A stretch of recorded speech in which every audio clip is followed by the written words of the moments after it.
సీత హనుమంతుడు తనని రాముడి దగ్గరికి తీసుకెళ్తానని ఆఫర్ చేసినప్పుడు అంగీకరించలేదు. సీత రాముడిని నమ్ముకుంది. రాముడే తనను రక్షిస్తాడు అని గట్టిగా నమ్మింది.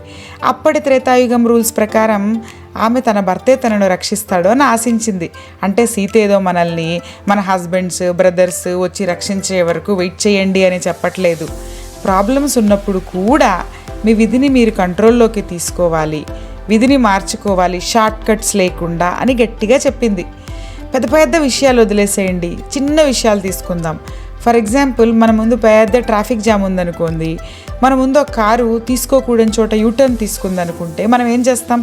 మనం కూడా ఫాలో అయిపోతాం, అక్కడే యూటర్న్ తీసుకుంటాం.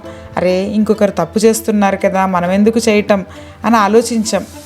Just because every one else doing it, A wrong doesn't become right అని మర్చిపోతాం. ఆమె నుండి మనం ఇన్స్పైర్ అయ్యి చిన్న చిన్న విషయాల్లో షార్ట్ కట్స్ తీసుకోకుండా ఉంటే చాలా బాగుంటుంది.